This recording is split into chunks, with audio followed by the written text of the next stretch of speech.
Hey there. Tonight we are going back to Regency England, into the very grandest houses in the land. Houses where the family rented a pineapple for the evening and sent it back to the shop uneaten, paid a man a fortune to live in a cave at the bottom of the garden with orders never to cut his hair or speak, and moved an entire village of their own tenants because it spoiled the view from the drawing room. And none of this was considered the least bit strange. Because when a family already owns every comfort in the world, money is left with exactly one job being seen. Before we begin, take a moment to like the video and subscribe, but only if you genuinely enjoy what I do here, and leave a comment telling me where in the world you are listening from and what time it is there. Somehow, it is always 2 a.m. somewhere. Now, dim the lights. Put on a fan if you like that soft wash of white noise. Settle into your pillow, unclench your jaw, and let your shoulders come down from around your ears. Because tonight the grandest people in England are coming to your house. And every last one of them can wait. Have you ever wondered why the most powerful men in England, dukes, generals and cabinet ministers among them, waited on the yes or no of 7 society ladies before they could enter one Wednesday night dance? Why the Duke of Wellington, the most celebrated man alive, was once turned away at that same door? Why the grandest dinner party of the age had a real stream running down the middle of the table, with live goldfish swimming past the wine? What piece of furniture waited inside the dining room sideboard for the moment the ladies left the gentlemen to their port? How many of the famous diamonds blazing at a London ball were actually glass, and why nobody ever said so out loud? Why some of the finest false teeth in Mayfair came to be called Waterloo teeth, and where exactly they had been before? What, in the name of everything sensible, an elephant was doing walking across the middle of the River Thames? And the strangest question of all, at the top of the grandest supper tables in London, in the place of honour above the lobster and the ices, why did there sit one magnificent golden fruit that nobody at the party was permitted to eat? And what happened to it after the carriages rolled home?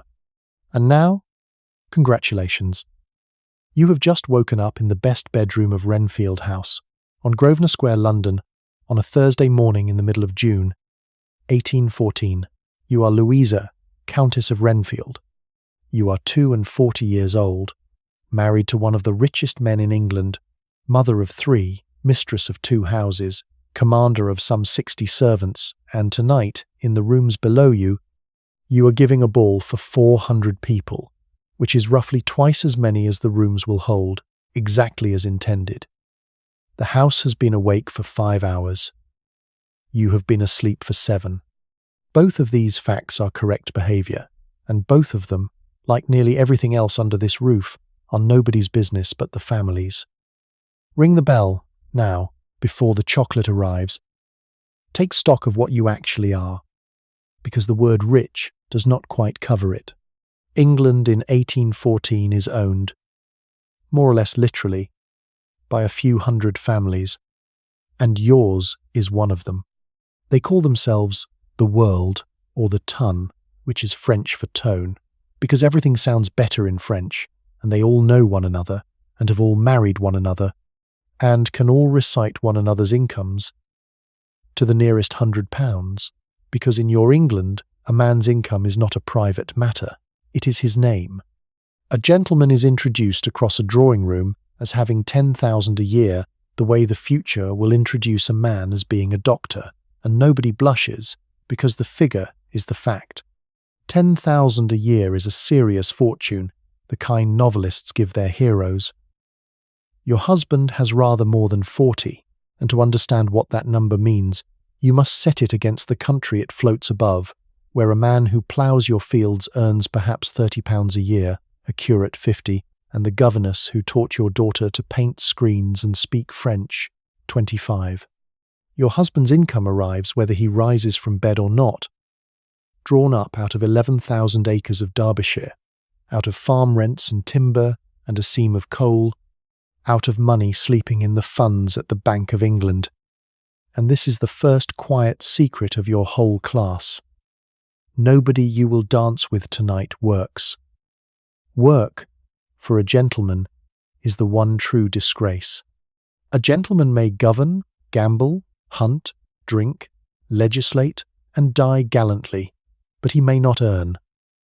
And the whole gorgeous machine you live inside exists to keep that one fact upright, like a cathedral built over a single candle. And here is the strange part. The part the future will get exactly backwards. The future will imagine your age as too delicate to mention money. In fact, you speak of almost nothing else. Money is discussed at your tables with a frankness that would make a modern banker look away. Who has what? Who owes what? What she brought him? What he settled on her? What the estate carries in mortgages? Because among a few hundred families who only marry one another, every wedding is a merger, and every funeral is a reading of accounts, and it is feelings, not figures, that are considered indecent to discuss in public. A lady may announce at dinner that Lord Petheridge has 12,000 a year and heavy debts, and the table will nod like a board of directors. If she announced instead that Lord Petheridge was lonely, there would be a silence, and someone would ask whether the windows ought to be opened. Keep that arithmetic in your hand all night, Louisa. It explains nearly everything you are about to see, and it is the reason tonight's ball, which will look like pleasure, smell like beeswax and roses, and sound like violins, is actually the most important business meeting of your entire year. The house woke at 5, and this is the second thing to understand. You live on the upper floors of a machine that is deliberately hidden from you.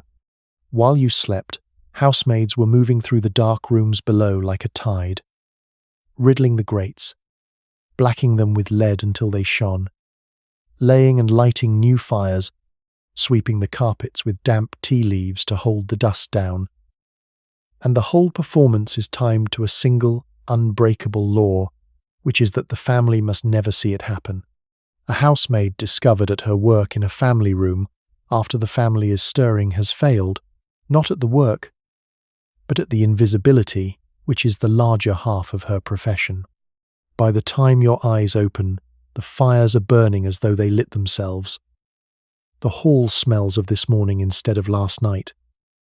And 60 pairs of hands have been at work on your comfort for 5 full hours, which is why, when people of your rank say that a great house simply runs itself, they are telling the truth as it has been carefully arranged for them to see it.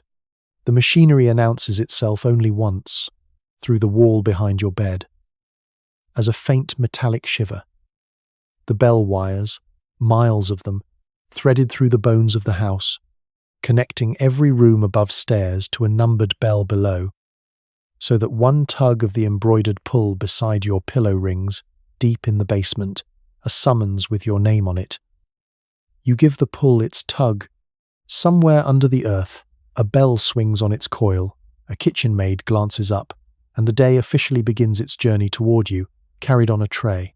It arrives in the hands of Weston, your lady's maid, along with hot chocolate, the morning's letters, and the truth, which is the third item on the tray, and the one no one lists. Weston is called Weston, her surname, because a lady's maid ranks too high for a Christian name, one of 1,000 small gradations of dignity that below stairs polices more fiercely than you ever would. She is paid perhaps £25 a year. And here is the first open secret of the morning. Her wages are the smaller half of her income. By ancient custom, your gowns become hers when you are done with them, and a countess's cast silk, sold discreetly into London's enormous second-hand trade, is worth more than her salary, which means the better you dress, the better she is paid. Which means no woman in England studies your wardrobe with more professional attention. But her real capital is knowledge. Weston laces you, brushes out your hair by candlelight, sees the letters you burn and the drops you take, hears what you murmur when you are too tired to perform, and she holds all of it because down the back stairs, in the servants' hall, sits a parliament that debates your family every single night. They know George's debts before your husband does. They know which marriages in the square are cold, which gentleman calls too often on which lady, and what the doctor really said, because there is no such thing in this world as a private conversation held within earshot of a footman, and footmen are engineered to be within earshot. The world knows this perfectly well and pretends not to, and one day, in the courtrooms we will visit later tonight, the pretense will fall down all at once. So you do the only wise thing that can be done, Louisa. The thing your mother taught you with her hairbrush in her hand. You treat Weston with unfailing courtesy. You are generous at Christmas and blind at convenient moments, and you understand that the woman who dresses a countess every morning is the one person in London who knows precisely how much of the countess is sewn on. She hands you your chocolate. She mentions, without being asked, that Monsieur Bertrand and the pastry cook have quarrelled about the ices, that the second footman has torn his stocking, and that the pineapple has arrived. You drink your chocolate. The pineapple has arrived. Hold that thought, because it is holding the whole evening. At 10:30, wrapped in a morning gown, you sit down at your desk with Mr. Harding, the house steward, and the ledgers, because the other thing the future will get backwards about a countess is the idea that she was ornamental. You are the sitting director of a business with 2 premises, 60 staff, and a turnover that would frighten a bishop, and the ledger hour is where the hidden life of a great family stops being a figure of speech and becomes columns. Where does the money come from? It comes up out of the ground, Louisa, all of it, one way or another.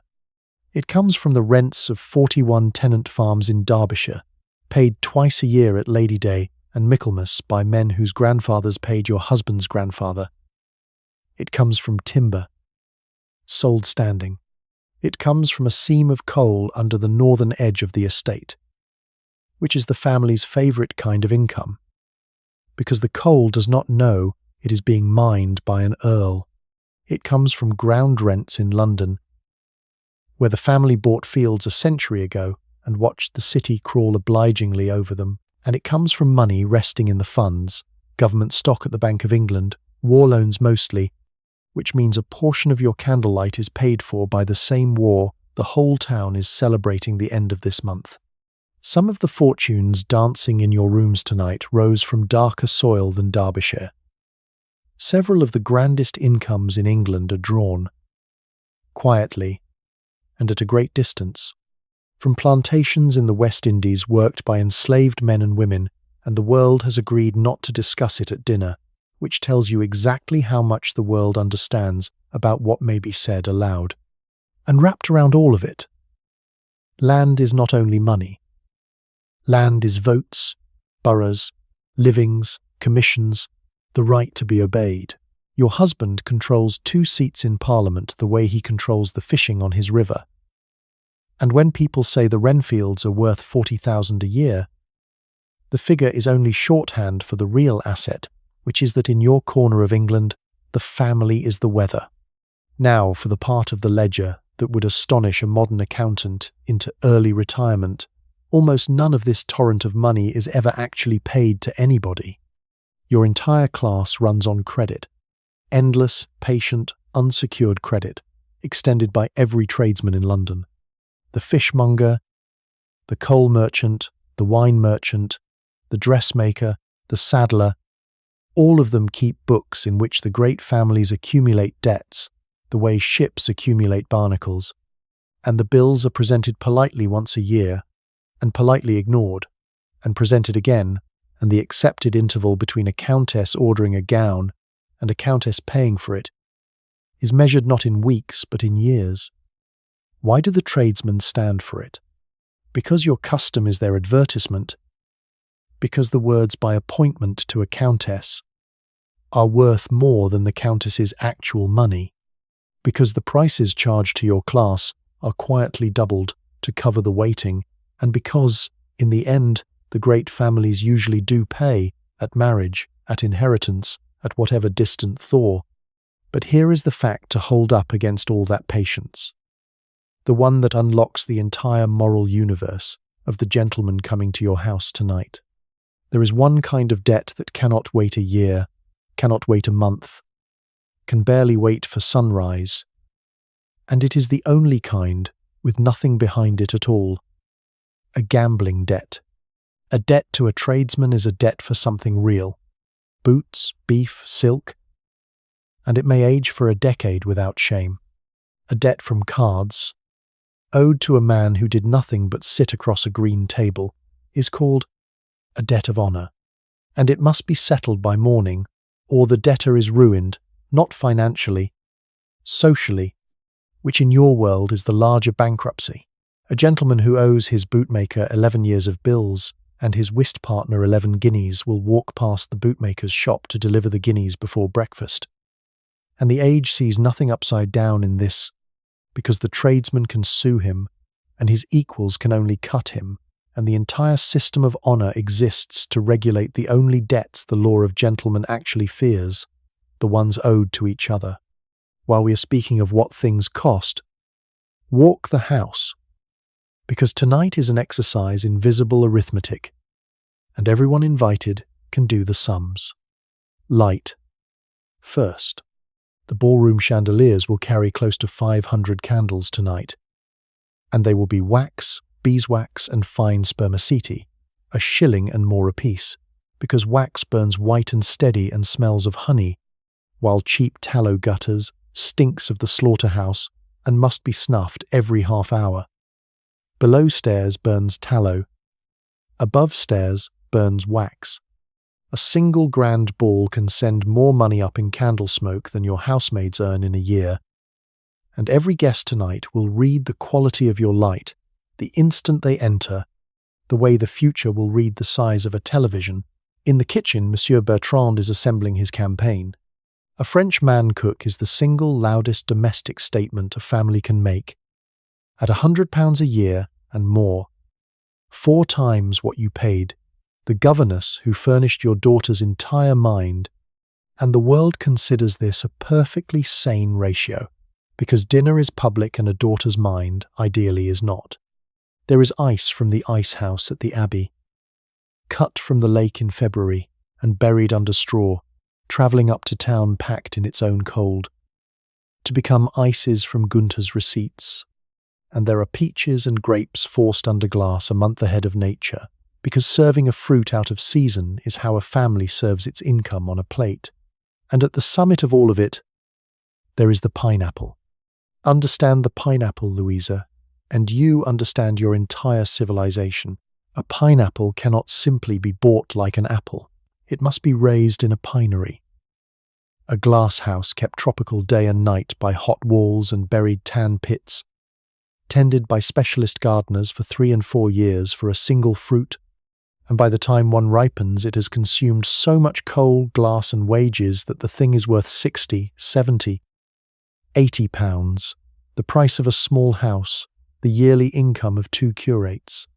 The Abbey has a pinery, naturally, but its fruit will not ripen until August, and a June ball cannot wait, and so this morning there has arrived, from a fruiterer in Covent Garden, swaddled like an infant prince, a pineapple that is not yours, it is rented. It is rented for the evening, at a fat fee, exactly as the future will rent a limousine. And it has attended more parties this month than you have. And tonight it will stand at the head of your supper table, radiant, spiky, presiding, and it will not be eaten. Everyone will know it is rented. Nobody will say it is rented. It will go home in the morning, untouched, like a dowager, and appear tomorrow at Mrs. Calvert's. And you will all bow to it there too. There is a lecture on the whole Regency hiding inside that fruit, and we will hear it strike midnight later, I promise you. The next hour belongs to the campaign, because you are not merely giving a ball tonight, you are advancing a war, and the war is called Sophia. Your daughter is 18. She was presented at the Queen's drawing room in April, which made her, in the code of your world, out, visible, marriageable, on the market, and a mother with a daughter out is a general with an army in the field, and her desk is her war office. You open the little book that no one else is permitted to see. In it, in your own hand, is a list of names, and beside the names, figures, and facts, gathered the way all the best intelligence is gathered. At tea, in ballrooms, from sisters and aunts and dowagers, from the great humming exchange of mothers that meets wherever two of you stand together, and which knows more about the young men of England than the War Office knows about France. Lord Ashbourne, eldest son, 12,000 a year to come, drinks. Sir Henry Mole, 8,000, amiable, mother impossible. Mr. Crane, 4,000 and prospects, gambles at Watier's, avoid. And Captain Denham, second son of a good family, a major's commission in the Guards carried honourably through Spain, 700 a year of his own, expectations from an unmarried uncle with a fat estate in Kent, and your pen has not written but your eye has noted. A way of standing very still when your daughter enters a room, as though someone had put the candles out everywhere else. Sophia has danced with him 4 times across 3 balls, which is twice more than means nothing. On paper, he ranks 4th. In the only ledger that has no columns, he ranks 1st, and you know it, and you have said nothing, because a countess conducting a campaign does not show her hand even to her own heart. Tonight he will be in your house. So will Lord Ashbourne and his 12,000. The violins will play, the wax will burn, and underneath the entire glittering evening, 2 sets of books will be quietly reconciled.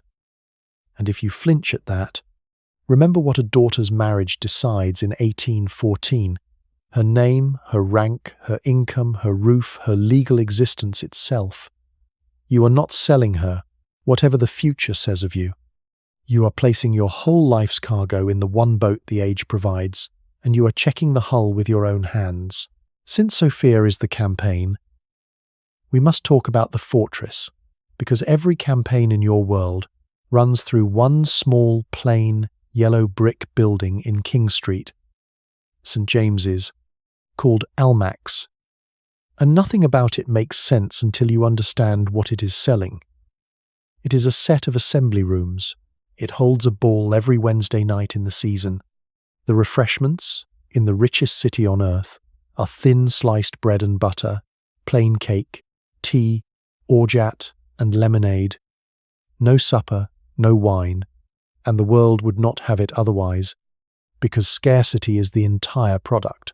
Almack's is run not by its owner but by a committee of great ladies, the lady patronesses, 7 or so of them, Lady Jersey, whom the wits call Silence because she never once stops talking, the Countess Leven, cleverer than most of the cabinet, Princess Esterhazy, Mrs. Drummond Burrell, and Lady Sefton, the kindest of them, and between them these women hold a power.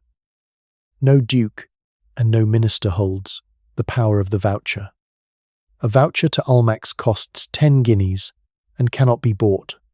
It is granted, personally, revocably, by the patronesses, according to no written rule whatsoever, and money is explicitly not a qualification, which is the genius of the whole machine. Into a country where everything else can be purchased, these 7 women have built the one room money cannot enter, and so it is the only room everybody truly wants.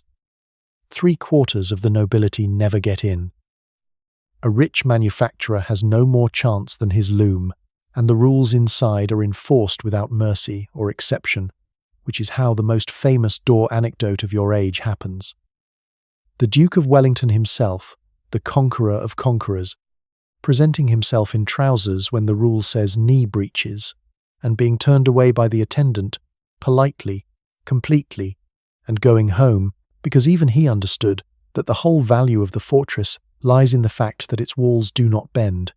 Sophia has her vouchers this season, granted with Lady Sefton's own smile, and your household speaks of those little tickets in the tone other centuries reserve for relics, because that is what they are.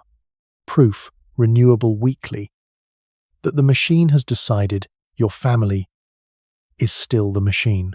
Sophia's price of admission to all of it was paid in April at the Queen's drawing room, and you may enjoy the memory now that it is safely over, because a court presentation in 1814 is the most gorgeously ridiculous costume in Europe, and everyone in it knows. Old Queen Charlotte, who has been receiving the daughters of the world since before you were born, requires court dress of the old century. Wide hoops, the great panniered scaffolding your grandmother wore. But fashion has moved on to the high waist, the slim Grecian line, and the Queen has conceded the waistline while keeping the hoops.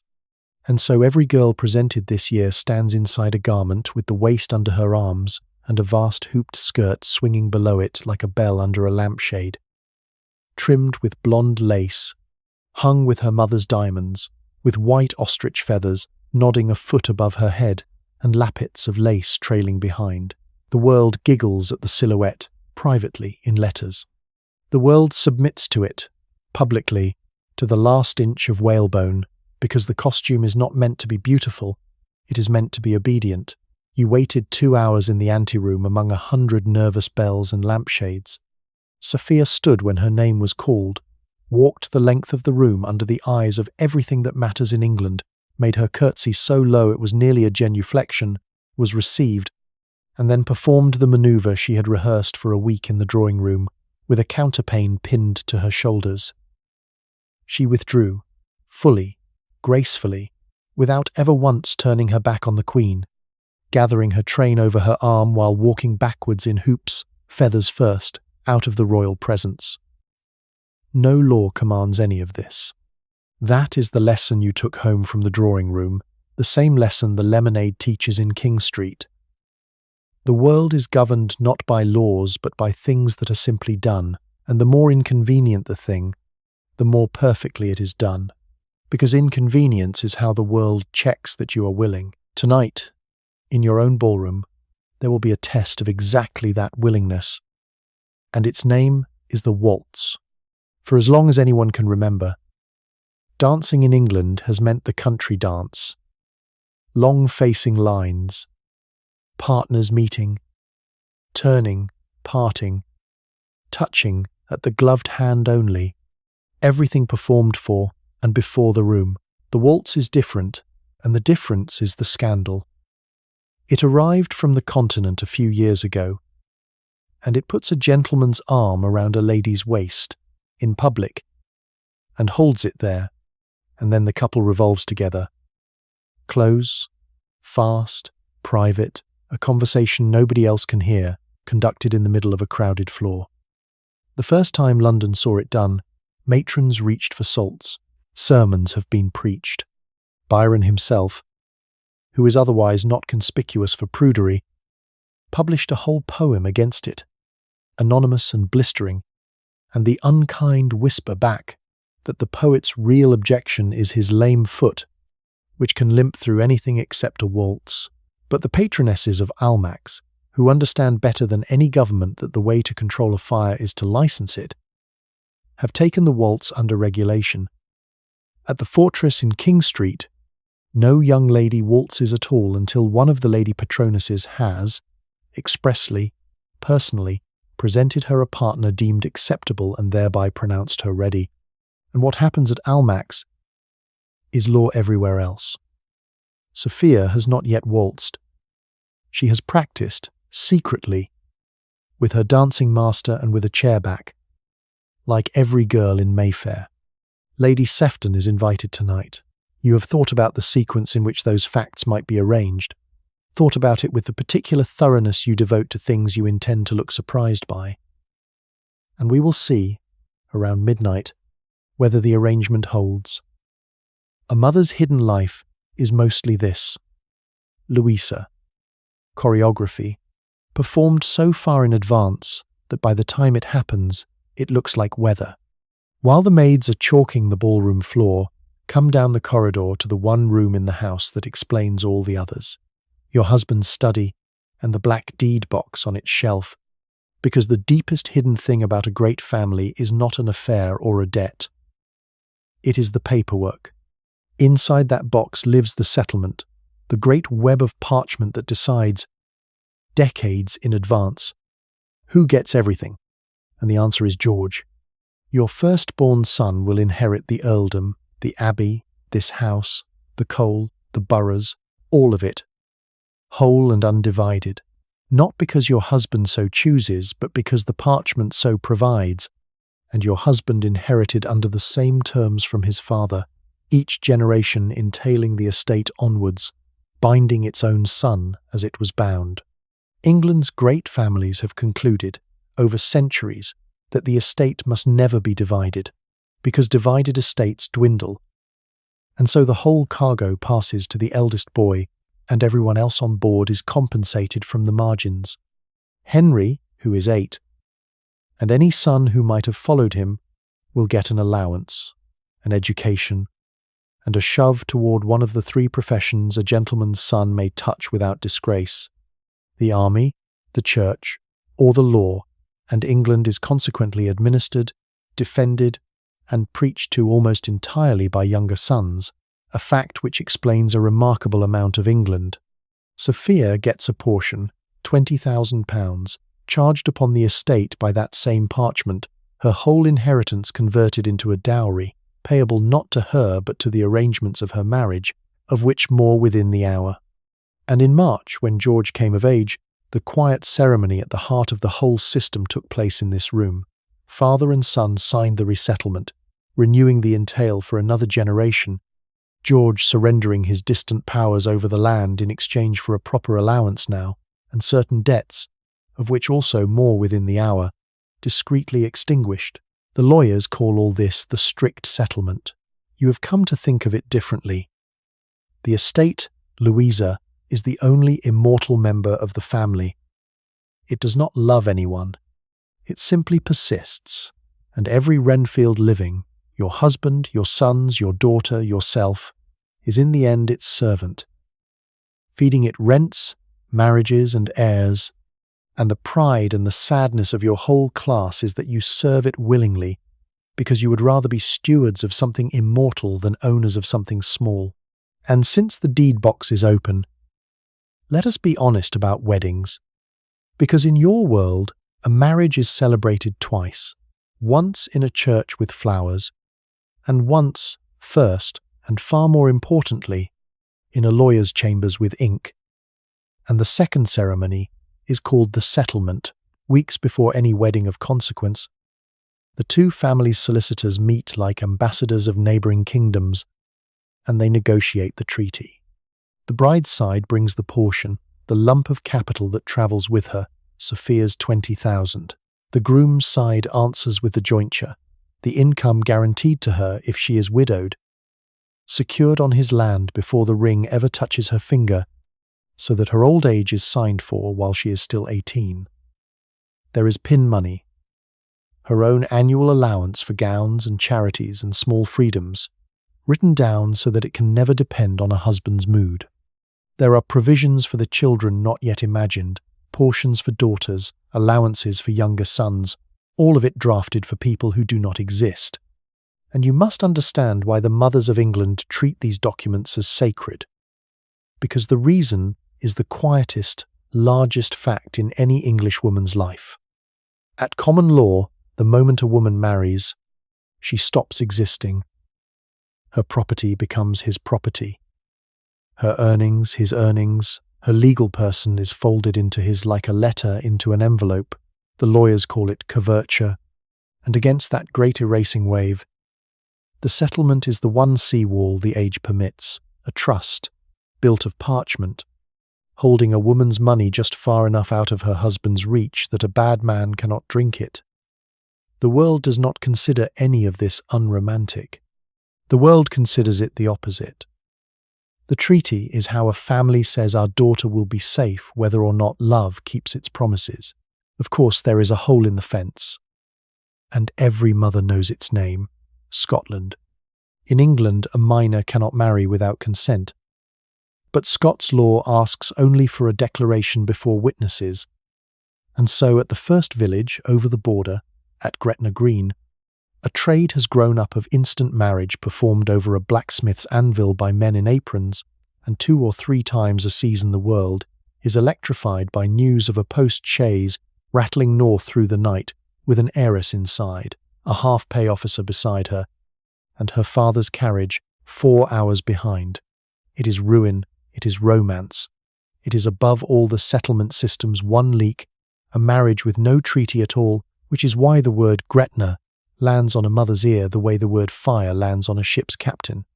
At the other end of the scale stands the special license, purchased from the Archbishop of Canterbury himself, permitting marriage at any hour in any place, a drawing room, a sick room, and carrying such expense and such archiepiscopal grandeur that it has become, naturally, a fashion. The wedding equivalent of wax candles. You yourself were married by the parchment route, Louisa, at 19. To a man you had met 11 times, chosen by 4 parents and 2 solicitors, and you would not pretend to the future that it felt like a love story, but you would want the future to know what you have learned since, which is that the treaty and the tenderness are not enemies, that love in your world is not the foundation the house is built on, but the fire someone lights in it afterwards, sometimes in the first year, in your case somewhere in the 3rd, and that it burns no less warm for having been kindled inside a fence of parchment. The afternoon post arrives at 2, and with it, in a hand you know as well as your own, the day's one genuinely cold moment, a letter from George. Your son writes cheerfully, which is how you know. 3 pages about horses and the peace celebrations, and then, in the final paragraph, arranged with the care of a man placing a candle far from the curtains, the figure, £1,100, lost at Macao at Watier's over 2 nights, to men whose names he gives with a casualness that does not quite hold, and the letter does not ask for anything, which is the loudest asking there is. Understand what the clubs are, because your sons will live half their lives inside them. White's and Brooks's face each other across St. James's Street like opposing chapels, and behind their doors lies the entire male hidden life. Deep chairs, deep cellars, and deep play, hazard and whist and faro, and at Watier's, the young club where the food is French and the stakes are lunar, Macao, which is the ruin of the moment. The play is not a sideline to these institutions, it is the institution, and it is framed by the betting book, the great ledger kept open in each club in which gentlemen record wagers on anything at all, on which of 2 acquaintances will marry first, on which will die first, on whether a certain lord will produce an heir within the year. And the legend, every member repeats, is of the rainy afternoon at White's, when 2 gentlemen laid 3,000 guineas, on which of 2 raindrops would reach the bottom of the window pane before the other. Nobody can show you the page, and nobody doubts the story, because everyone has watched money behave exactly that way in those rooms. Your grandmother's generation produced a statesman who had lost £140,000 at the tables before his 25th birthday, and his father paid, and the world shrugged, because play is honour's own theatre. The place a gentleman demonstrates that money cannot frighten him, and beneath the theatre, in the wings, wait the men the world pretends not to see, the moneylenders, the cent-per-cent men, who advance cash to heirs at interest that doubles the debt, and who offer the eldest sons of entailed estates their speciality, the post-obit bond, money now repaid double on the day your father dies, a document that makes a son the creditor of his own father's heartbeat. George has not gone to them. The whole shape of your afternoon is making sure he never does. So you do what the mothers of your class have always done, the work that appears in no ledger. You will speak to him yourself, before the ball, quietly, in your sitting room, and the sum will be found from your own pin money and a sale of something small. And his father, who cleared George's debts once already at the resettlement in March with a warning attached, will not hear of this one. Is that deception, Louisa? The world would call it management. A great family is a ship, and you have decided, as your mother decided before you, that the captain is not to be troubled with every leak the crew can stop with their own hands. Since you cannot follow George into St. James's Street, let the narrator go for you, because it is worth seeing the one street in London a lady does not walk down, not by law. Nothing is ever by law. But the length of St. James's is lined with the clubs, and the clubs have windows, and the windows have members, and a lady who strolled that gauntlet of idle male glass would be, in the world's smiling phrase, making an exhibition. So the street belongs to the gentleman the way the drawing rooms belong to you, two sovereign territories with ambassadors but no shared border. And in the most famous window in England, the bow window at White's, sits the most improbable power in England. Not a duke, not a minister. A gentleman of no particular birth and no great fortune named George Brummel, called Beau, who has conquered the world armed with nothing but a mirror, and who is worth 3 minutes of your evening because he is the purest specimen of the age you will ever see. Brummel rises late and dresses for 5 hours. Dukes attend his toilette. Actual dukes, standing in his dressing room to watch, because the Prince Regent himself used to sit there mornings watching Brummel shave, as though attending a lecture. His boots are polished, the story runs, with blacking finished in champagne. His valet has been met on the stairs carrying an armful of crumpled white neckcloths, and explained, with the gravity of a surgeon, that these were their failures, the cravats attempted and found wanting on the road to the one perfect knot. And here is the joke underneath, the reason he matters. What all those hours produce is not peacockery but its assassination. Brummel's revolution is plain, dark cloth, perfect cut, immaculate clean linen, no scent, no jewels, no colour, and by it he has murdered a century of male silk and powder, and made understatement itself the supreme extravagance, because anyone can buy gold lace, but 5 hours of invisible effort that only a gentleman of perfect leisure can afford.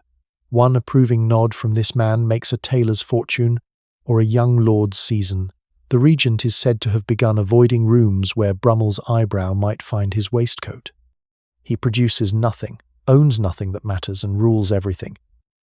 And you may take him, Louisa, as the world's confession of its own deepest belief, that how a thing is done outranks what the thing is, all the way up, and, as we shall see before the night is out, all the way down. At 4 comes a rustle of black silk, and the day's most formidable visitor, the Dowager Countess, your mother-in-law, up from the Dower House for tonight's ball, and you receive her with the full ceremony due to a woman who once ran this house and has opinions about how you run it.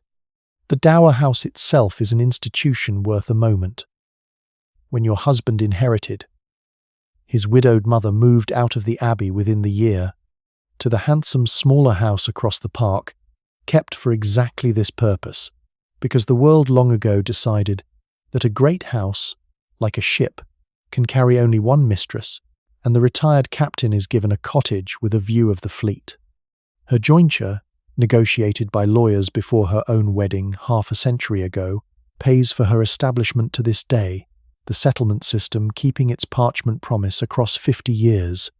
And she is worth listening to tonight, because she is the world's living memory, and her stories are the measure of how fast your glittering age is moving. She came out in 1768, when hair was a fortification, powdered, pomaded, built over horsehair pads, a foot and more above the head, dressed once a week and slept on wooden neck rests between.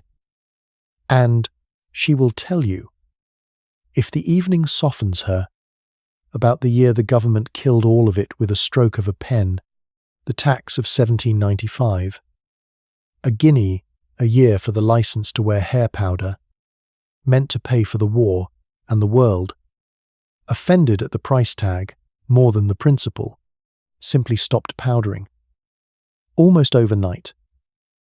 And the crop-headed, natural, Grecian fashion your daughter wears descends directly from a tax dodge. She remembers hoops so wide that doors were rebuilt, and she remembers the great gambling ladies of the 90s, countesses who kept faro banks in their own drawing rooms like private casinos, until the magistrate struck, and one of her acquaintance was fined, and a judge spoke wistfully of the pillory, and she remembers her father-in-law improving the view at the Abbey in the grand manner of his generation by moving the village. The cottages stood where the lake now lies, and they interrupted the prospect from the new south front, and so the village was, in the polite verb of the age, removed, rebuilt out of sight beyond the hill, its tenants transplanted like the limes along the avenue, and the world called it improvement and hired the same man to do theirs. She tells it without apology and without cruelty, as a fact of how the land was made beautiful, and you listen the way you always listen to her, with one ear on the story and one on the moral underneath, which is this: every generation of this family has hidden its machinery and displayed its results.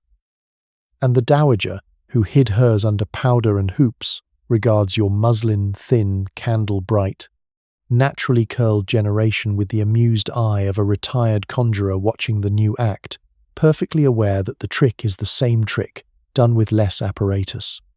The dowager will dine with you at 6, a light early meal as ball nights demand, and she will complain about that lightness, which is your cue, Louisa, to let her win, because on the matter of dinner, the old lady is defending the world's true daily parliament, and we owe the listener the full ceremony, even if tonight cannot stage it. A dress dinner in your world begins in the drawing room with the marshalling. When the meal is announced, the company does not amble in. It processes, 2 by 2, in strict order of precedence, the highest-ranking gentleman taking the hostess, the host taking the highest-ranking lady, every pair below them slotted by a table of rank as fixed as the peerage itself, and a hostess who sends guests in wrongly paired has committed the only sin the world never quite forgives, which is making rank visible by getting it wrong. The table they enter is loaded in the French manner, everything at once, not a parade of single plates, but a whole landscape of dishes set down together in studied symmetry, soups at the ends, fish beside them, and when those are done, the servants perform the remove, lifting soup and fish away and setting joints and game in the vacated squares, then a full second course, the entire tablecloth relayed with sweet things and savoury things, shoulder to shoulder, creams beside partridges, jellies beside anchovies. You are served from the dishes within your own reach, and you help your neighbours from them, which means where you sit is what you eat, and a strategic diner sizes the geography on entering, and dinner-giving is warfare by upholstery. The age judges a family on its removes the way the future will judge one on its car. Wine runs on its own etiquette, for a gentleman does not simply drink at dinner. He takes wine with people, catching a lady's eye down the table, naming the compliment, both glasses raised together, a little semaphore of alliances flickering up and down the cloth all evening, and then, at the hostess's glance, the mystery the whole meal has been walking toward. The ladies rise, all of them, and withdraw, out, upstairs, to tea and candour in the drawing-room, and the gentlemen close ranks around the port. And the talk goes to politics and horses and things not said before ladies, and now, at last, the payment of a promise from the top of the night. In the dining-room sideboard of nearly every great house in England, there waits, behind a little door, a chamber pot, and once the ladies are safely up the stairs it is brought out and used, in turn, in the room, by gentlemen who do not so much as pause the conversation, and this is not a secret or a scandal. It is simply the arrangement, noted with fascination by every foreign visitor who survives an English dinner, and by none of the English, because the English cannot see it, the way no age can see the thing it does every day. Enjoy that one without guilt, my friend, and hold it beside the rest of the evening's lace and precedents, because it is the truest artifact in the whole episode. Your world hides a mad king, a rented pineapple, and 11 years of unpaid boot bills behind perfect manners, and leaves a chamber pot in the dining room. And the future will do precisely the reverse, and each age will be genuinely unable to understand how the other one lived. And no table in England performs all this on the scale of the man whose name the whole era wears. So before the candles go up in your ballroom, pay the world's own centrepiece his visit. The Prince Regent keeps court at Carlton House, his palace on Pall Mall. and everything about him is the age with the volume turned to its stop. 3 years ago, to open his Regency, he gave a fete there for 2,000, at which the head table ran 200 feet with a real stream flowing down its middle, an actual brook, banked with moss and flowers, crossed by tiny bridges, with live goldfish swimming between the wine coolers, and London talked of nothing else for a month, half in wonder and half in fury, because the bills for all of it land, eventually, on the public, and the public knows it.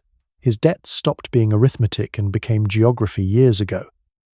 By his 30s, they had passed £630,000, a sum several small kingdoms could not raise, and Parliament has twice, gritting its teeth, paid them, and he has twice regarded the payment as encouragement. He is fat now, and laced for public appearances into stays that creak, and the caricaturists in the shop windows draw the creak, and he buys the plates, and they draw it again. And he carries, of course, the age's own kind of secret, the open kind. 30 years ago, as a young man, he fell genuinely in love with a Catholic widow named Maria Fitzherbert, and married her, actually married her, in her own drawing room, before witnesses, in defiance of his father's own Royal Marriages Act, which makes the ceremony void in law and binding in heaven. And every drawing room in England has known it for 3 decades, and no one has ever said it anywhere that counts. And the lady herself lives on in dignified quiet, the uncrowned first wife of the coming king, the world's most distinguished resident of the kingdom of things everybody knows. Say this much for him, Louisa. Since his capital hisses him, and history will laugh at him, the taste is real. The man is vain, extravagant, faithless, and unfailingly, catastrophically genuine in exactly one thing, his eye, and the terraces and parks his architects are drawing across London at this moment will outlive every debt and every caricature, and your great-grandchildren will walk through the best of what he built and grumble about him from inside it. He is the first gentleman of Europe. The world's mirror hung at its own head of table. Maximum display, maximum debt, maximum secret, all of it public, none of it spoken. And now, having seen the sun at full blaze, you are ready for the Father and the quietest room in the kingdom. And now, while the house hums below you and the afternoon light lies long across the square, come sit by the window for the quietest few minutes of the night, because we have arrived at the hidden room at the centre of everything, and it is not in your house.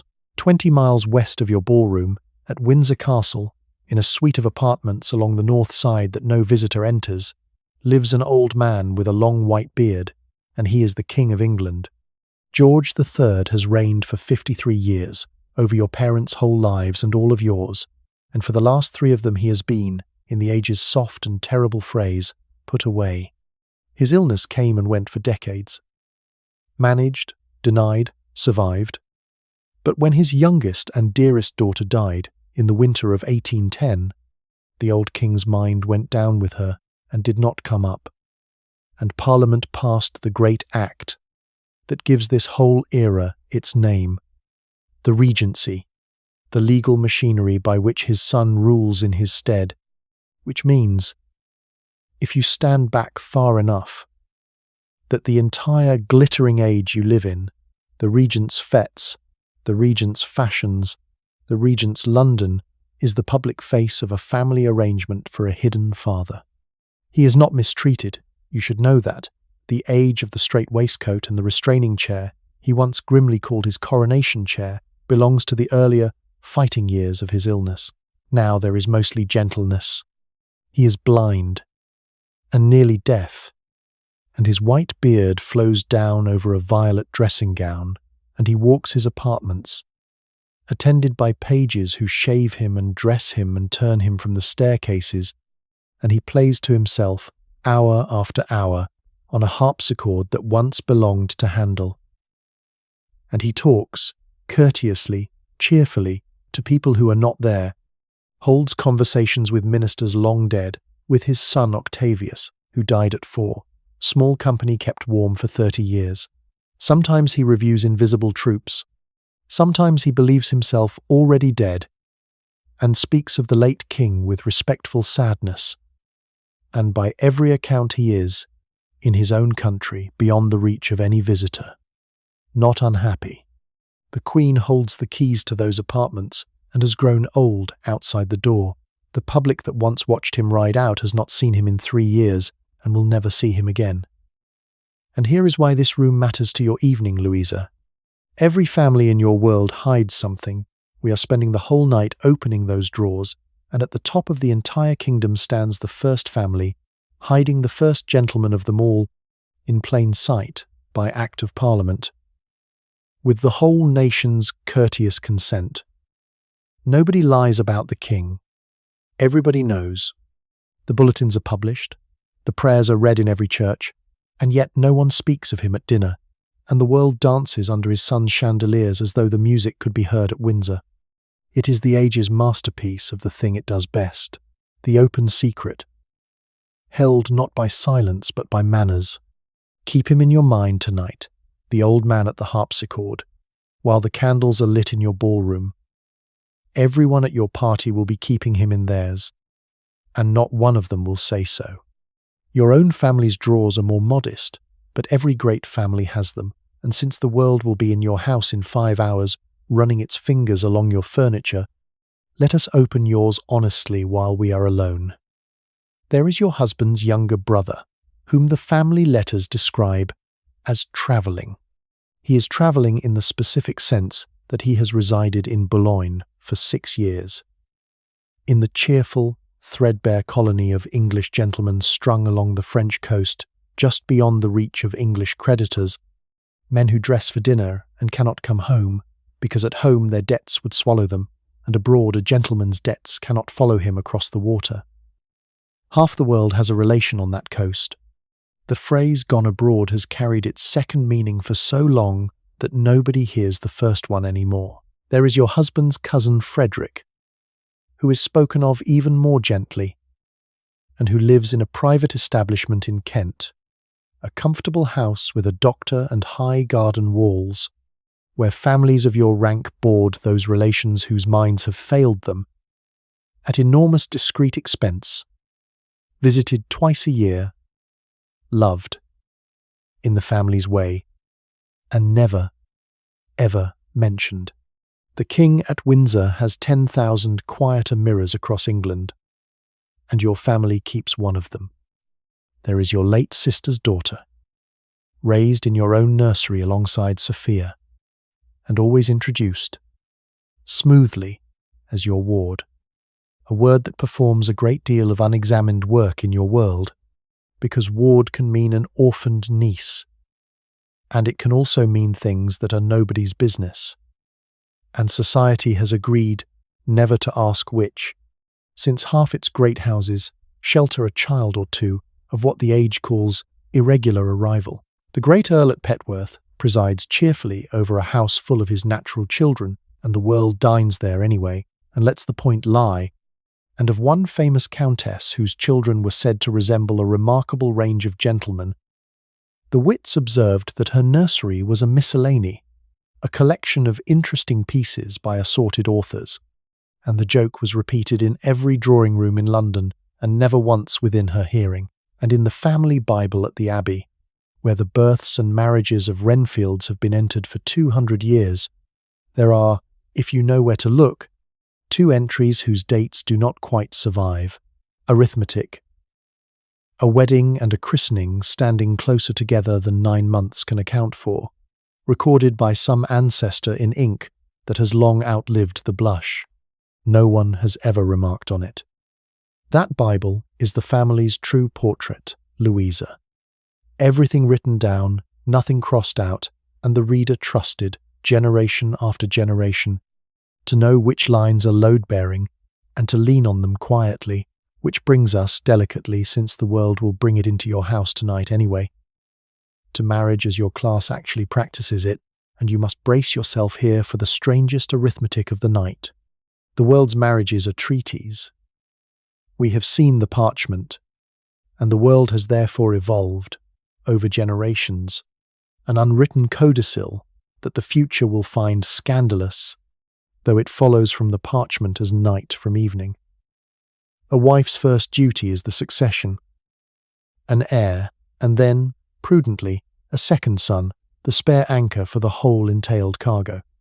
And once she has discharged it, once the estate's future is bolted down in the nursery, the world quietly loosens its grip on both parties. Great couples keep separate bedrooms as a matter of course, his rooms and hers, connected by a door whose diplomatic status varies.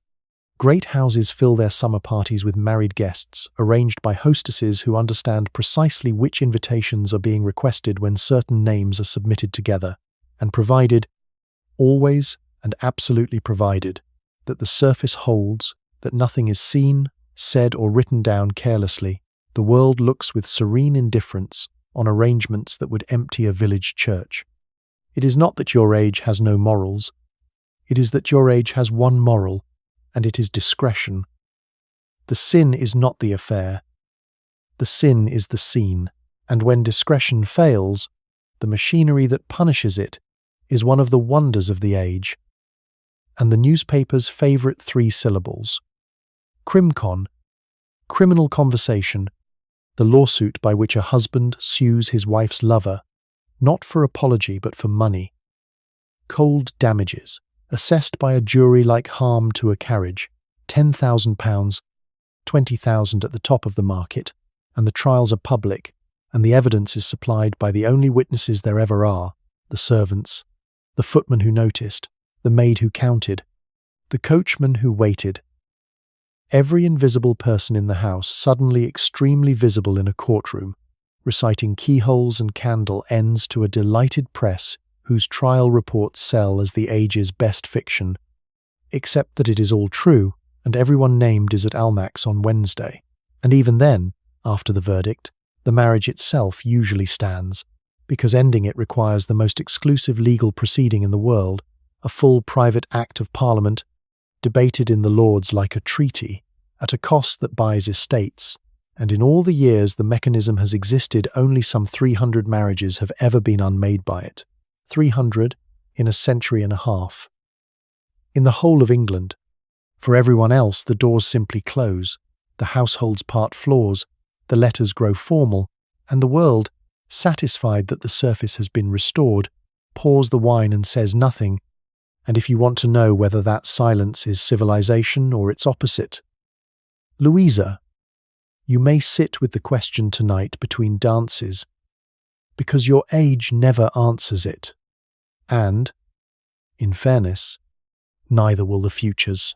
There remains the question of how all this discretion survives an age with newspapers, and the answer is an industry, one of the world's most essential and least discussed. The papers print society news in a code of initials and dashes, the Countess of W, and a certain gallant colonel, legally cautious, socially lethal, and around that code has grown a marketplace. The suppression fee, money paid, through intermediaries, editors' friends, knowing solicitors, to keep a paragraph out. And there are gentlemen of the press who make a better living from the paragraphs they do not print than from all the ones they do. In the shop windows of St. James's, the caricaturists hang their great coloured prints, savage, gorgeous, gleeful, the Regent's waistline, the Cabinet's follies, last week's Crimcon, and crowds stand 3 deep laughing at the mighty, and the mighty respond in the age's practical way. They send a man to buy the print, and sometimes the copper plate itself, taking the joke off the market at whatever price the joke commands. And the caricaturists, who understand their business perfectly, price accordingly, and within a few years the Crown itself will pay the greatest of them £100 against a written undertaking not to draw the king in any immoral situation, which may be the only contract of its kind in the history of art. When ink fails, there is lead. Gentlemen still meet at dawn, on Putney Heath and Wimbledon Common, with matched pistols and a friend apiece, over words spoken at a club or a name mentioned wrongly. It is entirely illegal, and almost never punished. And only 5 years ago, 2 of His Majesty's own cabinet ministers, the Foreign Secretary and the War Secretary, resolved a dispute about troop deployments by shooting at each other on Putney Heath at 6 a.m, one of them wounded in the thigh, both of them back at the dispatch box within the season.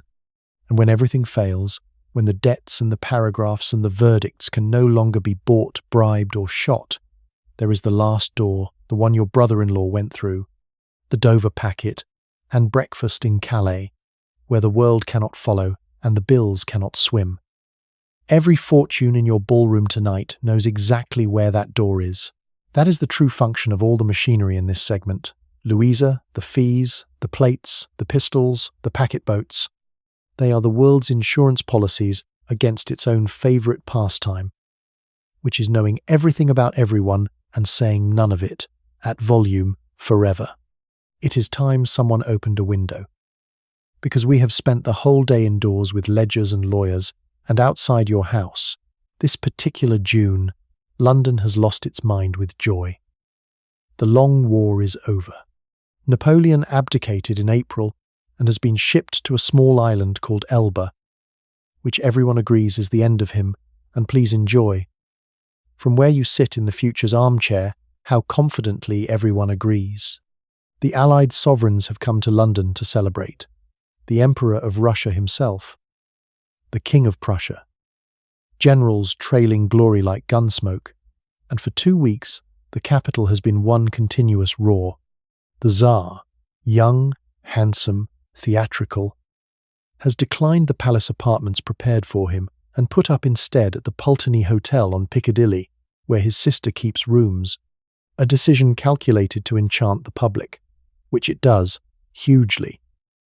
The crowd outside the Pulteney stands all day, thousands deep, and the Tsar obliges them by appearing on the balcony. And London, which has not seen its own secluded king in 3 years, cheers a Russian one until it is hoarse. Old Marshal Blucher, Prussia's war horse, cannot cross a street without the crowd unharnessing his carriage horses and pulling the carriage themselves, which he endures with the good humour of a man who has survived worse cavalry. And through all of it moves the Prince Regent, hosting everything, paying for everything, and here is the humiliation the whole world has watched through its fans. When his carriage passes, his own capital hisses. They cheer the Tsar, they carry Blucher, and they hiss the magnificent, extravagant, unforgivable regent, whose debts they pay, and the sovereign's fortnight has become, among other things, a fortnight of ball wars, every great hostess in London bidding for an imperial half-hour, the clubs mounting fetes that cost what a gentleman's estate yields in a year. And next week, White's itself will give a masquerade for 2,000 at Burlington House, with the bills running toward £10,000.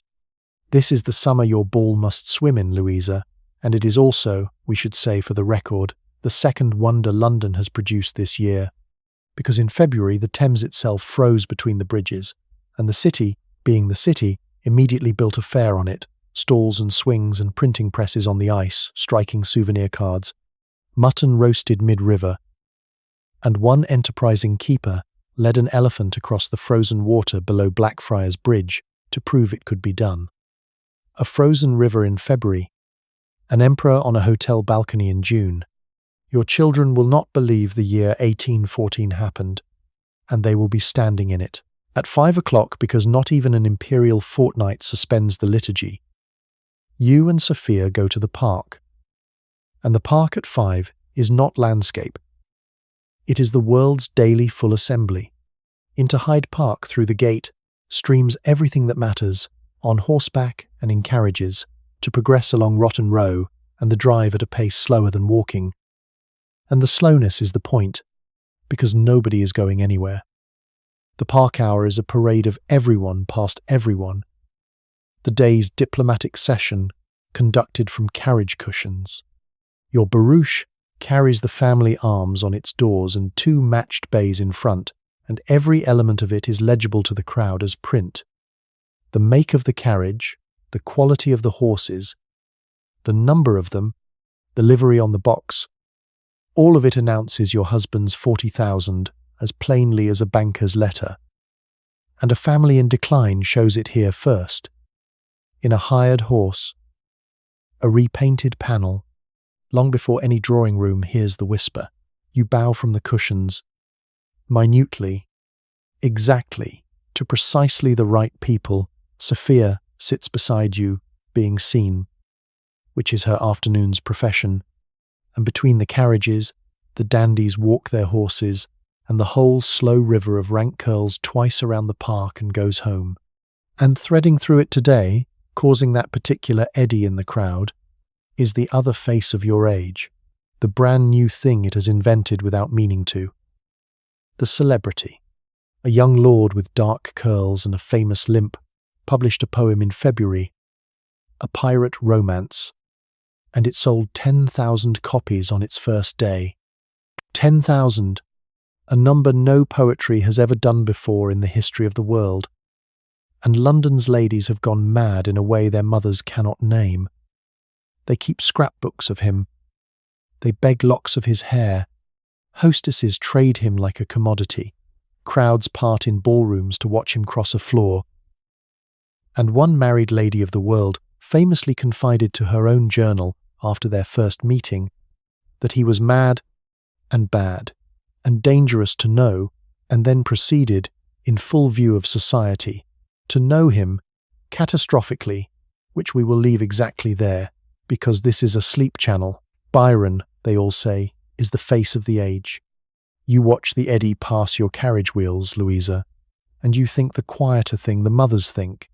The age has learned to burn people for light, and it has not yet noticed, because the fire is still new, and everyone's hands are warm. The park is the world inspecting itself by daylight, but pleasure in your London keeps a night establishment too, and because Sophia begged and the season smiled, you gave her an evening last week at the strangest institution your whole city shares. Vauxhall Gardens, across the river, reached by boat over the darkening Thames, which is half the point, the lamps of the far bank sliding toward you across the water, like the party coming out to meet the boat. Vauxhall is the world's one experiment in mixing, because the gate asks only a few shillings, and a few shillings means everyone. Duchesses and drapers' daughters, guardsmen and apprentices, the ton and the town, all walking the same gravel under the same trees, pretending not to inspect one another, which is of course the principal amusement. At full dark comes the famous moment when, at a signal, thousands of oil lamps strung through the groves are lit in nearly a single breath, festoons of light running away down the avenues like fire given good manners, and the crowd gasps every night as though every night were the first. There is an orchestra in a painted pavilion, and singers and supper boxes where parties eat the establishment's legendary ham, carved in slices of such scientific thinness that the age swears you could read a newspaper through one, a joke the carvers hear nightly, and the owners, who buy hams the way you buy candles, have never once minded. And there is rack punch, which is how half the headaches in fashionable London are manufactured. And there are the dark walks, the unlit alleys at the garden's far edge, and understand them precisely, Louisa. They are not an oversight. They are engineered. Gloom on purpose. The one stretch of England where a chaperone's eye is officially, temporarily, ornamentally blind, and couples stroll into them, and mammas permit the strolling to a carefully judged depth, and the whole apparatus of watching that governs a girl's every public minute agrees to blink, briefly, by mutual convention, in one landscaped location, because even the world knows a system needs a valve. Then, fireworks, gold rain over the trees, and the boat home across the black water with Sophia asleep against your shoulder and the dowager, who came, naturally, having declared she would not, sighing that it is all very well, but that nothing since Ranelagh has been truly worth the crossing. Ranelagh, being the great rotunda of her own girlhood, pulled down these 10 years, where her generation walked in circles by candlelight, and her mother sighed the same sigh about the pleasures of Queen Anne. Every age keeps one garden, my friend, where it goes to practice being ordinary, and mourns the one where it practiced last. The world's other nightly parliament sits at the opera, and you hold a box there. Naturally, because an opera box in your London is not a seat, it is an address. The great horseshoe of the King's Theatre in the Haymarket is rented out box by box for the season at sums that would house a clergyman's family for years, and the box is furnished and lit and visited like a small drawing room bolted to the side of a theatre, and understand at once what everyone in the house understands. Nobody is there for the opera. The opera is the excuse, the shared pretext, the agreeable Italian weather the whole room shelters under, and the actual performance is the horseshoe itself, tier upon tier of the world in full dress and diamonds, every box a lit stage, every glass raised not toward the singers but across the house, reading who sits with whom, who visits whom, who has the good tier this year and who has slipped a floor.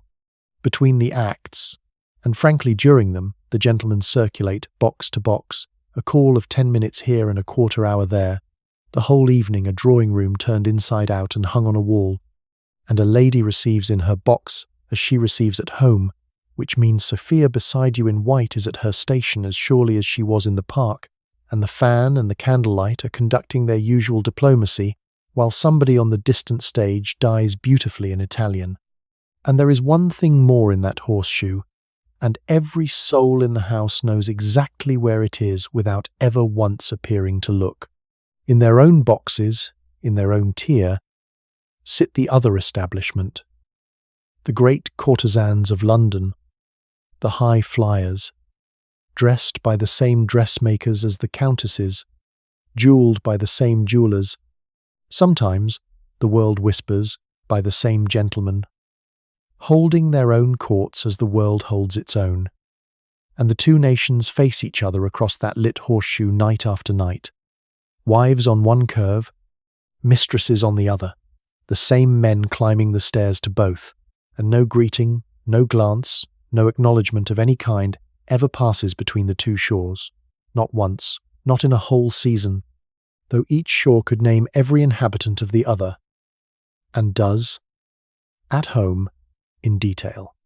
The future will need diagrams to believe it, Louisa. An entire double society, meeting nightly in one room, wearing one fashion, funded from one set of pockets, and separated by nothing but a rule that nobody wrote down and everybody obeys. It is the age's whole genius performed as architecture, and it plays 6 nights a week, and the opera, poor thing, plays on underneath, magnificent and entirely unattended to, like the king's health at a levee, while your barouche is circling the park, 130 miles north. The other half of your life is running without you, and the day's letter from the Abbey's housekeeper sits already answered on your desk. The hay is nearly in. The succession houses are bearing, peaches ripening in their ordered relay so that the table is never without, the vines set with bunches, and in the pinery, in its steady tropical fug of hot walls and tanner's bark, your own pineapples, 7 of them, are swelling toward August, when they will do at the Abbey what the rented one does in town tonight. The ice house, emptied through this hot fortnight by the demands of London, waits under its mound for next winter's harvest from the lake, and the letter reports, because you asked, that the Hermitage has been swept. The Hermitage, Louisa, is your family's most honest monument, and the world's, and it deserves its minute. 2 generations ago, when your husband's grandfather remade the park, the fashion of the age required, along with the lake and the temple and the carefully ruined arch, a hermitage, a rustic cell of root and moss at the wild end of the grounds, and fashion further required, at its high tide, that the hermitage be occupied. Families advertised. Yours did. A man was engaged. On written terms your husband can still produce from the deed box to live 7 years in the cell as an ornamental hermit. He was to wear a robe, let his hair, beard, and nails grow untrimmed, speak to no servant, and be visible, picturesquely, at a distance, contemplating for the improvement of guests at the after-dinner walk, and at the end of 7 faithful years he would receive £700, a fortune. He lasted 7 weeks, and was discovered, in robe and beard, standing his round at the alehouse in the village, and was dismissed.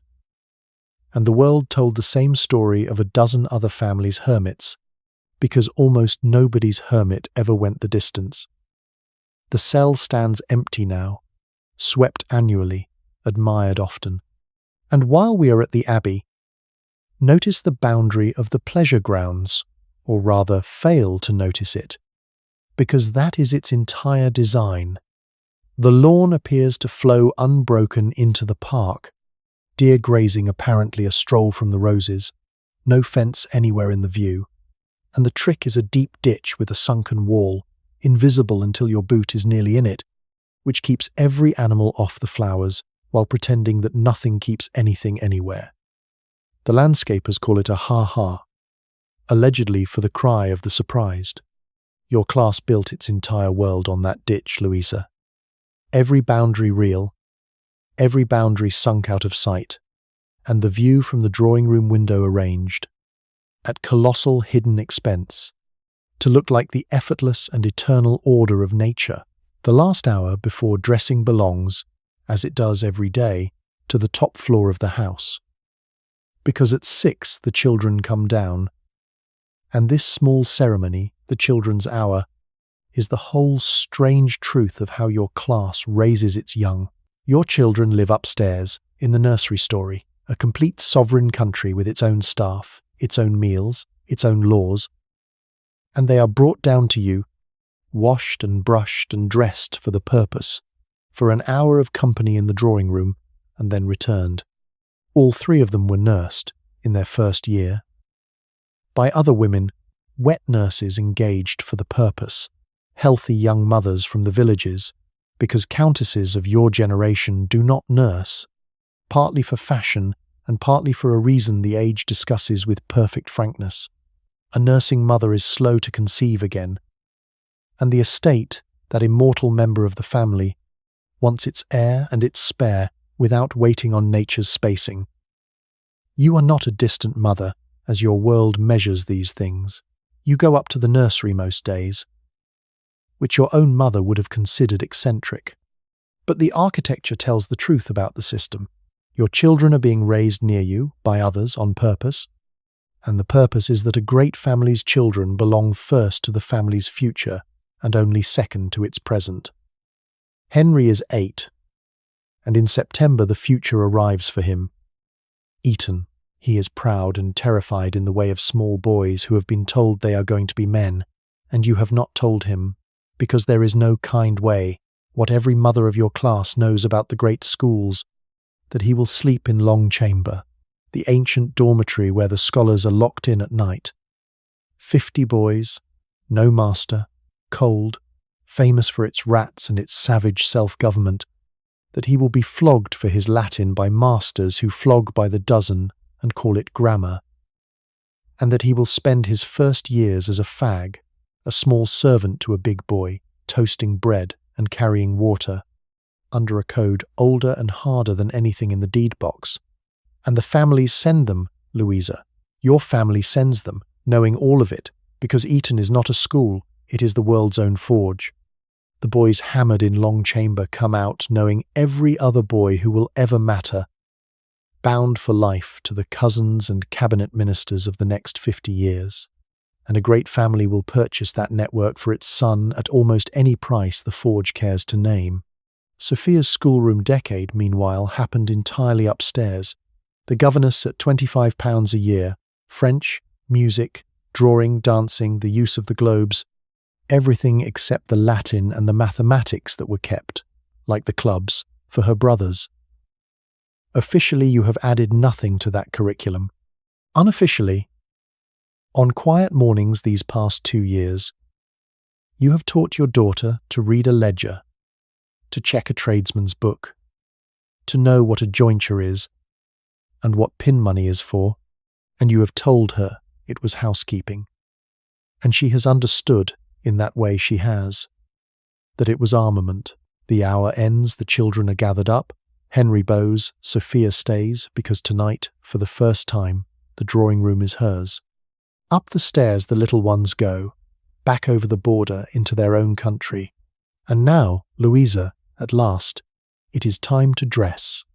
But before the gown, the dressing table, because the small bottles standing on it are an honest museum of what your age does to its bodies, and the first bottle is the one the whole century leans on.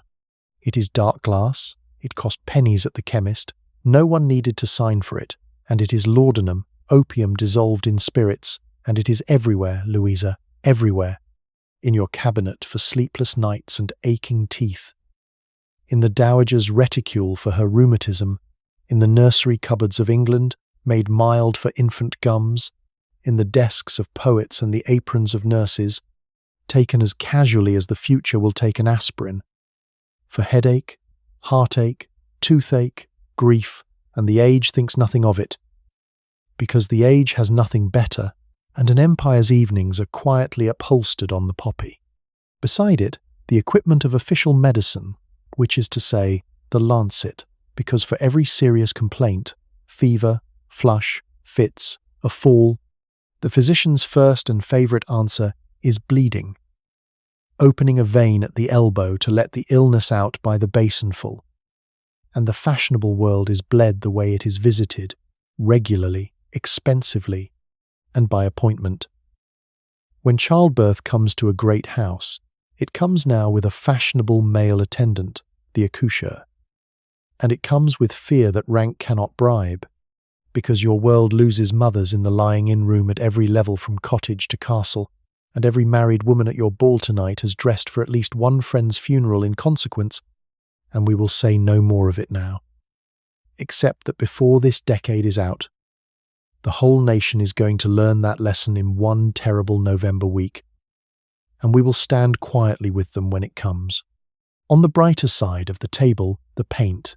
Officially, this natural age has renounced its grandmother's enamel, and a lady wears nothing but her own complexion.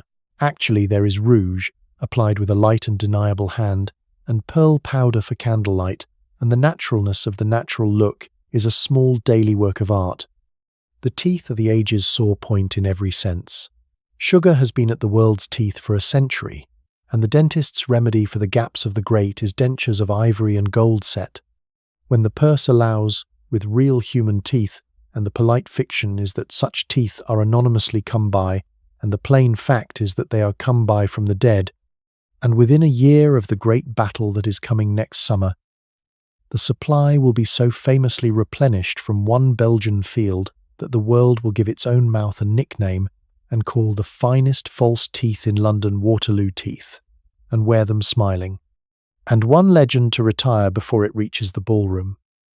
The future will whisper that ladies of your day dampened their muslin gowns to make them cling like statuary. File that beside the piano legs of your granddaughters, Louisa. It is the age's own joke about its own fastest ladies, retold by later centuries as a census. Nobody at your ball tonight is wet. The muslin is quite thin enough dry, as the pneumonia statistics of fashionable London can soberly confirm. Now Weston takes command, and the making of a countess begins. The bath before the fire, the chemise, and then the garment the future will refuse to believe in, the short stays, a light quilted bodice, boned barely at all, ending below the bust, because your daughter's generation has accomplished, without meaning to, something like a truce in the long war between women and whalebone. Your grandmother was built into her shape. Your granddaughters, though mercifully they do not know it yet, will be built back into theirs, laced to the hip through 60 years of Victorian architecture. But just now, in this one bright gap between two corseted centuries, fashion wants the body's own line, high-waisted, columnar, Grecian, and a woman of 1814 stands inside her clothes rather than being constructed by them. And when the dowager mutters that you are all in your shifts, she is being unkind and slightly accurate and, if you listen closely, slightly envious. Over the stays, the slip, and over the slip for you, tonight silk the colour of claret with silver net at the hem. Because a countess of 42 does not wear the debutante's white. White belongs to Sophia, whose gown of embroidered muslin is at this moment being lowered over her curls down the corridor, like a cloud being fitted to its statue. Long gloves above the elbow, 20 buttons each. Slippers of silk that will not survive the night and are not meant to. For your head, the matron's crown, a turban of silver gauze with one white ostrich plume, the badge of a woman who no longer competes and therefore, by the ballroom's oldest paradox, commands. Hair for Sophia, in the Grecian manner, curled at the temples with irons heated in the fire. One ringlet allowed down the neck as though it had escaped, an escape Weston will have engineered for 20 minutes.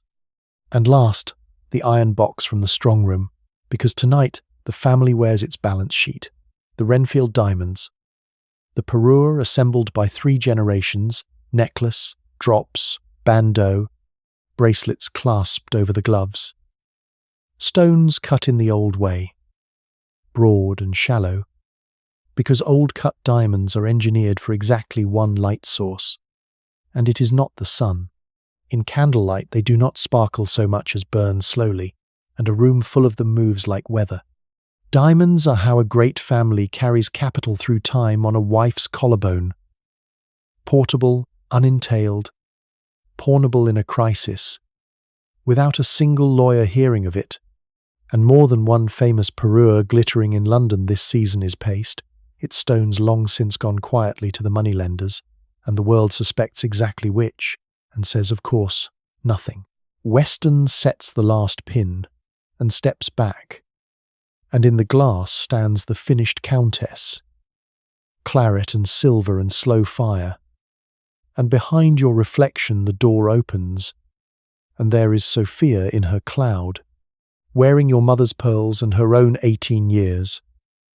And for one held breath, the campaign, the ledger, the list, the whole machinery of the year dissolves, and you are only a woman looking at the best thing she ever made. Then the first knocker sounds below, far off, like a bell at sea. To your stations, both of you. What the first guests enter is not your house, because since noon your house has been dismantled and rebuilt as a theatre. The drawing-room furniture has vanished into the attics, carpets lifted, floors waxed, and across the ballroom boards a craftsman has spent the afternoon on his knees with coloured chalks, drawing, in powder soon to be destroyed, a great design of roses, laurels, and the Renfield arms, because a chalked floor is the mark of a serious ball, part art, part grip for the dancer's slippers, and its entire destiny is to be scuffed into a blizzard by midnight, the world's most cheerful lesson in what luxury actually is. Enormous labour, deliberately spent on the perishable. The chandeliers came down on their pulleys at 4 and went up again loaded, 500 wax candles through the public rooms, lit in relays by footmen with tapers so that all of them peak together at 10, and the house begins to give off that particular golden fever warmth that your century means by the single word brilliant. An awning runs from the curb to the door, carpet beneath, so that no slipper touches London between carriage and marble, and Linkboy's torches are already gathering at the corners of the square like patient stars. Below stairs, Monsieur Bertrand has reached the operatic stage of the evening, assembling the supper that will ambush the rooms at midnight. White soup by the gallon, the ball supper's ancient standby, veal and cream and almonds, lobster patties by the 100, a cold architecture of jellies and creams trembling in the larder, ices packed in abbey ice against their moment, negus mulling for the dancers, champagne cooling for everyone else. 400 cards of invitation went out for rooms that hold 200, and this, you will remember, is not error but doctrine. A ball with space in it is a failure, and what your guests will report tomorrow, if all goes well, is that the Renfields' affair was a shocking squeeze, a sad crush, that one could not move on the stairs for a full hour, and these complaints are the Age's 5-star review, and a hostess collects them like trophies. And at 11, borne through the service door with the gravity of a relic, comes the guest of honour, the pineapple, on silver, up to the supper room, to its throne at the head of the centre table, where it will preside over the architecture of jellies, wearing its green crown, radiating its 60 pounds of rented majesty. and be seen by every soul in the house, and be touched by none. Places, everyone. The candles are at their peak. Here comes the world. They arrive the way rank always arrives, slowly and in order, and the queue is part of the pleasure. By 10:30, the line of carriages stretches twice round the square, lamps swaying, horses stamping, linkmen running with torches along the line, and inside the carriages the world waits its turn contentedly, because being seen waiting to enter a house is nearly as good as being inside it. At the door, each name is passed from footman to footman up the staircase like a bucket in a fire chain, and cried at last into the rooms by the groom of the chambers in a voice trained to carry over violins, and this shouted roll call is the true society page, who is announced tonight, in what order, in what company, will be reported at 100 breakfast tables tomorrow, with the seriousness the future reserves for market prices. You stand at the head of your staircase, claret and diamonds, your husband beside you, Sophia, a step behind, and you receive 200 greetings, each calibrated, the degree of your curtsy, the warmth of your hand, the half-second more or less of your smile, all of it read by the room as fluently as speech. Lady Sefton is announced, the kindest of the 7 tyrants of King Street, and her early arrival is itself a communiqué. Almack's smiles on this house. Lord Ashbourne is announced, 12,000 a year, and makes for the card-room with the directness of a man who has already dined well. And in the middle of the flood, neither early nor late, in a scarlet coat among the black, Captain Denham is announced, and bows over your hand precisely as long as courtesy requires, and not one heartbeat longer, which is, you note, exactly the right length of heartbeat, and passes on into the rooms, and does not look at Sophia, which is how you know he is aware to the inch of where she is standing. By 11 the stairs are impassable. The rooms are a single shimmering organism. Somewhere a dowager has been becalmed against the pier glass like a galleon, and through the crush runs tonight's electric rumour, which you have neither started nor, let the record show, entirely discouraged, that the Tsar of all the Russias, after Lady Cholmondeley's, may look in. He will not, as it happens, but for the next 4 hours your rooms will glitter the brighter for the possibility, and tomorrow the world will say the Renfield ball was the sort of evening an emperor might have looked in on, and in the world's own currency. Louisa, that sentence is worth nearly the emperor. The dancing begins the old way, with the country dances England has danced for 200 years, long lines down the chalked floor, ladies facing gentlemen, and you should understand the arithmetic of it, because the arithmetic is the courtship. Partners stand up together for 2 dances in succession, and a pair of country dances, with its turns and meetings and progressions down the whole set, consumes the better part of half an hour, which means asking a lady to dance is asking for 30 public minutes of her company. Conversation in fragments every time the figure brings you together, performed under 200 pairs of eyes with commentary. 2 dances with the same partner in an evening is courtesy. To stand up a second time, later, for 2 more, is a statement, and the chaperone's bench along the wall, that senate of mothers and aunts with their fans moving like slow wings, will have logged it before the music ends.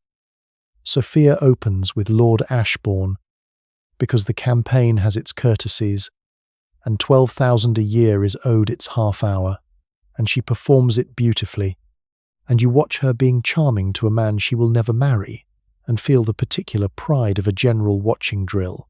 And then, at the top of the next set but one, it happens, the small engineered miracle of the evening. Lady Sefton, patroness of Almack's, kindest of the 7, rises from beside you, crosses the floor with Captain Denham, obtained somehow upon her arm, and presents him to Sophia, audibly, in the formula of King Street itself, as a partner she may consider entirely desirable. For the waltz, a patroness's blessing, delivered in your own ballroom. The nearest 30 people have heard it, which is to say, the whole world has heard it. and the musicians, who have their instructions, lean into the new triple time, and your daughter steps out onto the ruins of the chalked roses for her first waltz. And a scarlet arm goes around a white muslin waist in public, and the room does what rooms do, watches with one eye while performing, not watching with the other. They revolve.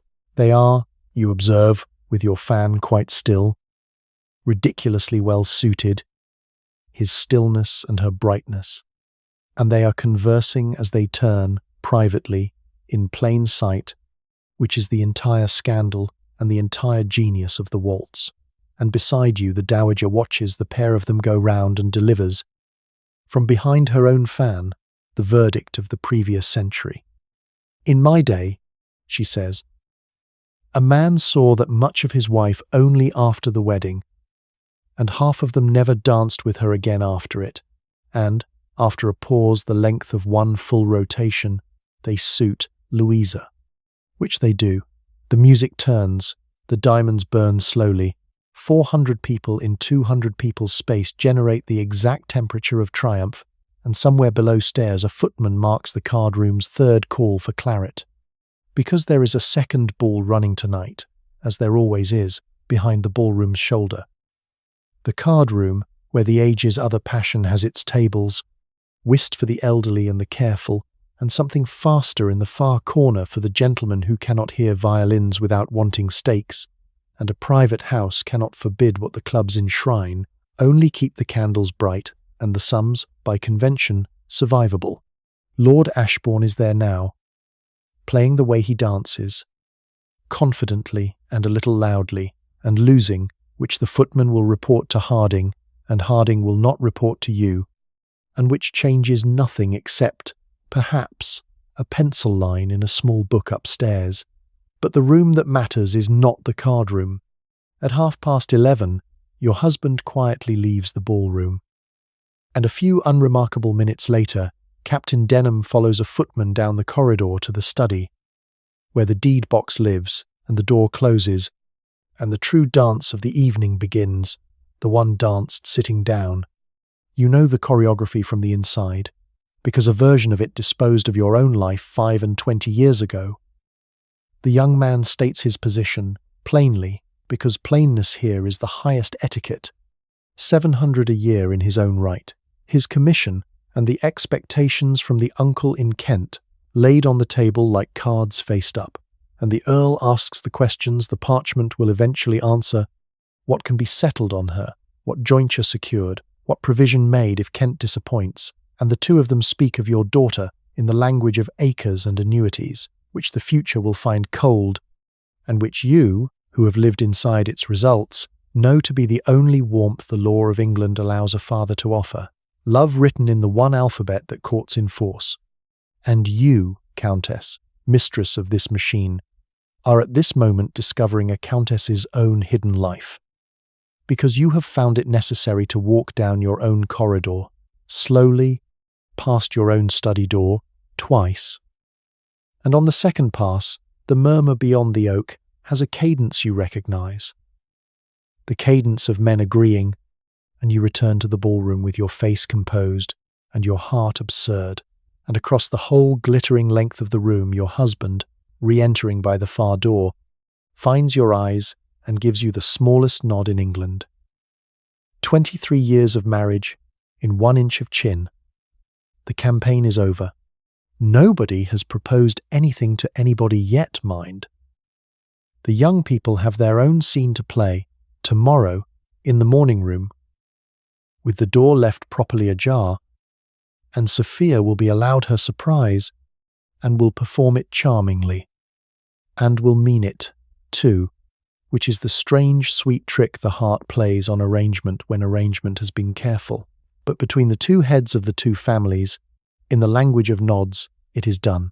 At midnight, the music halts, and the whole organism turns and processes, by strict precedence, dowagers and diamonds first, toward the supper rooms, and this is the hour your entire day has been building since the ledgers at 10:30, the hour the house serves its balance sheet. The tables are Bertrand's masterpiece, and everyone names him in the first breath. which is why he is paid 4 governesses. White soup going round in its steam, the great standby of every ball supper in England, lobster patties vanishing by the tray, the cold architecture of jellies and creams trembling under the candles, ices in their frosted glasses handed down the tables on Abbey ice, negus at the sideboard for the dancers, champagne everywhere else. And, presiding over all of it from the head of the centre table, throned on silver above the jellies, wearing its green crown, the pineapple. Watch the world manage it, because the performance is exquisite. Everyone sees it. Everyone salutes it. The men with a raised glass. The ladies with a word to their neighbour. Magnificent. The Renfield's pinery, surely. And everyone leaves it royally alone, because everyone at this table knows a June pineapple is rented, the way everyone knows the king is at Windsor, which is to say, completely, and with no intention of saying so, and the fruit sits there radiating 60 pounds of majesty, precisely as valuable uneaten as any king is unvisited. And then, Louisa, you do the thing. Perhaps it is the nod still warming your chest. Perhaps it is Sophia's face down the table, bright as the year's whole candle bill beside a scarlet sleeve. Perhaps it is 42 years of watching magnificence sit uncut at the heads of tables. You catch Harding's eye, and you glance at the pineapple, and you say, in a voice no louder than the word requires, that Monsieur Bertrand may carve it. One beat of silence.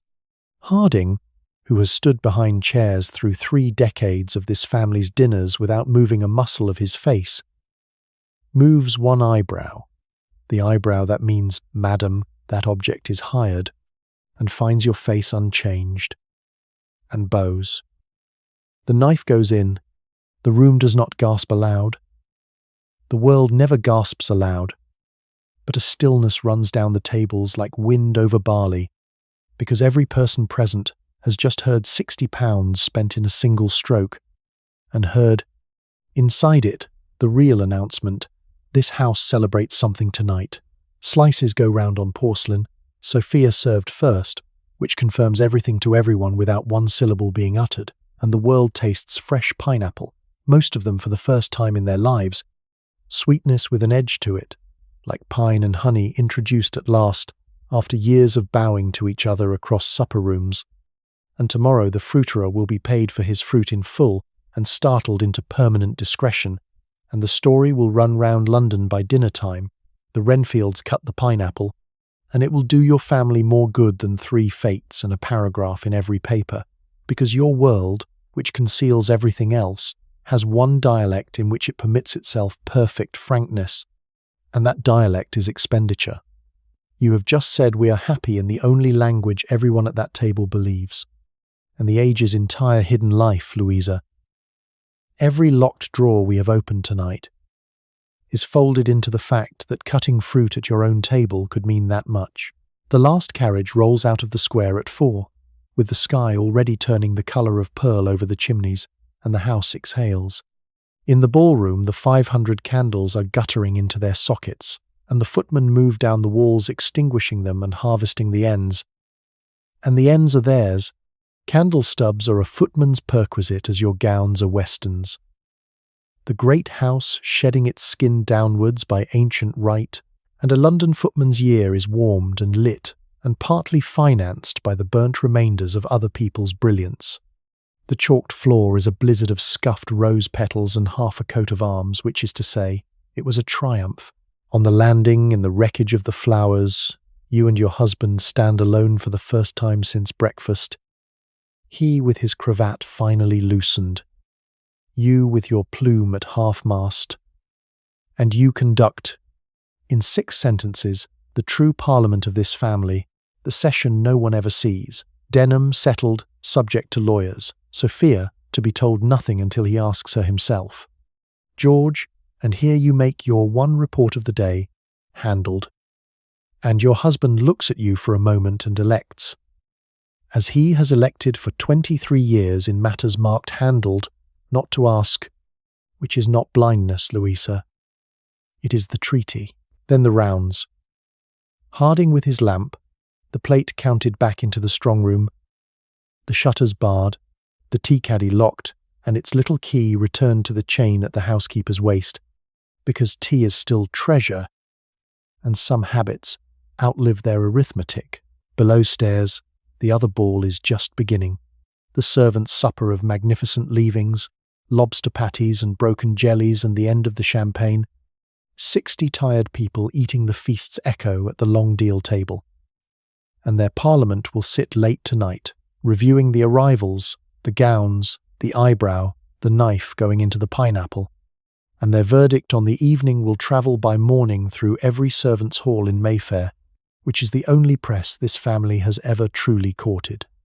Weston unpins the turban, unclasps the diamonds, and bears the balance sheet back to its iron box, brushes out your hair 50 strokes by candlelight, as her mother's mistress had it done and hers before that.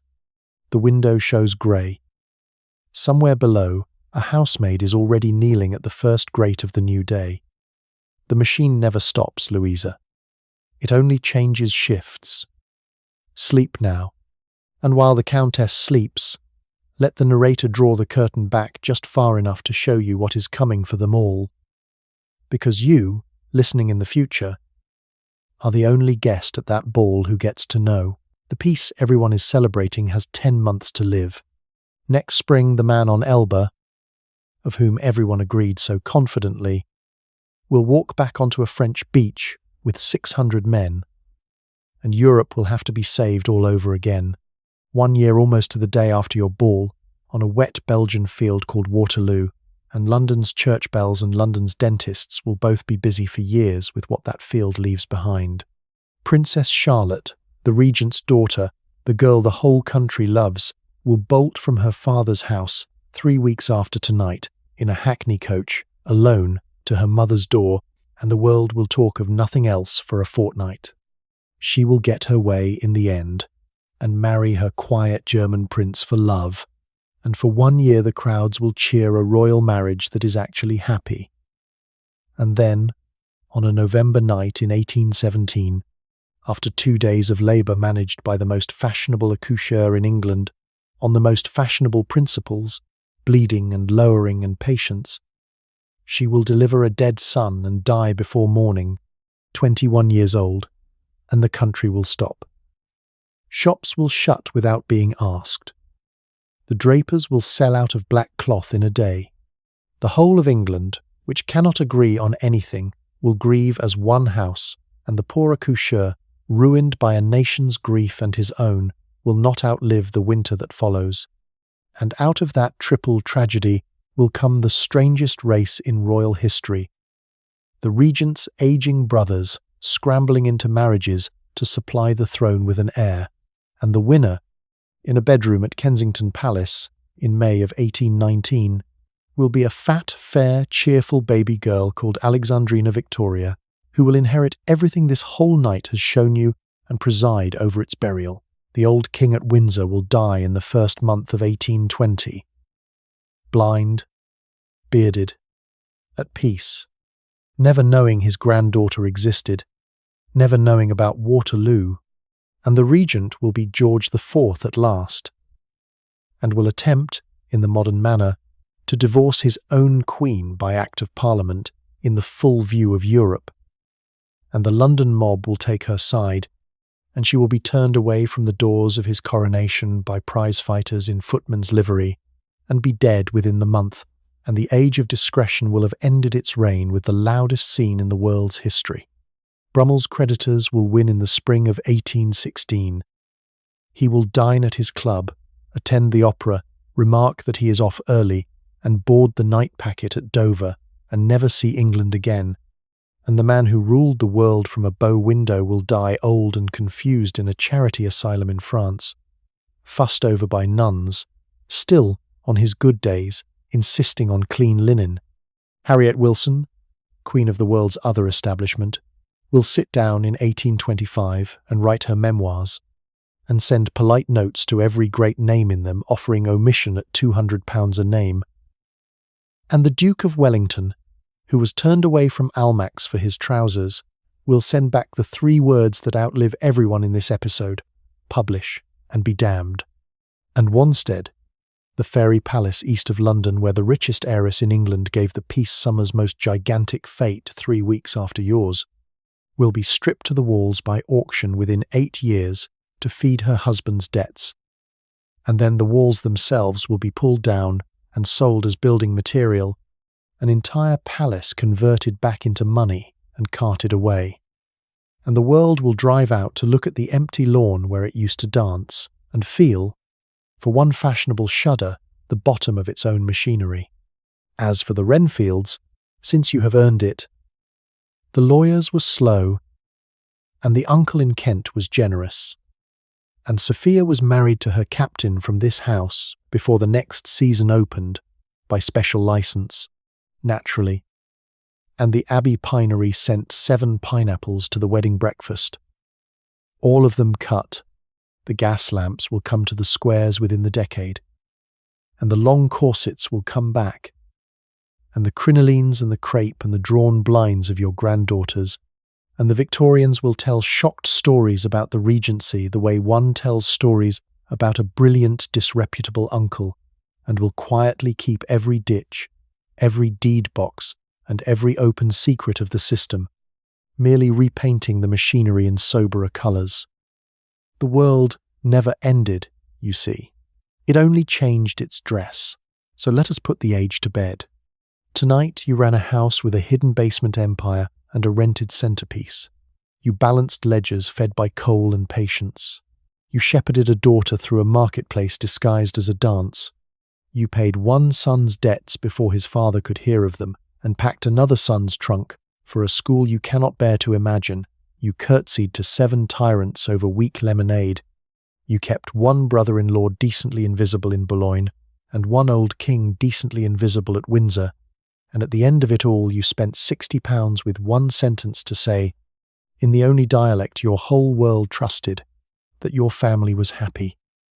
To the people of that world, then, before the candles go, to the housemaids kneeling at dark grates at 5 in the morning, whose entire art was never being seen, and to the footmen paid partly in candle ends, who carried a family's secrets up and down stairs for a lifetime, and dropped none of them, to Weston, and every lady's maid who knew precisely how much of the Countess was sewn on, and said nothing, for decades, for £25 a year, and the gowns, to the tradesmen of London, who financed the most glittering society on earth from the back rooms of their shops, and waited a decade to be paid for its boots, to the wet nurses who gave the great families their first year of mothering and walked home to their own villages when it was done, to the hermit who was asked to be a picturesque idea instead of a man and chose the alehouse,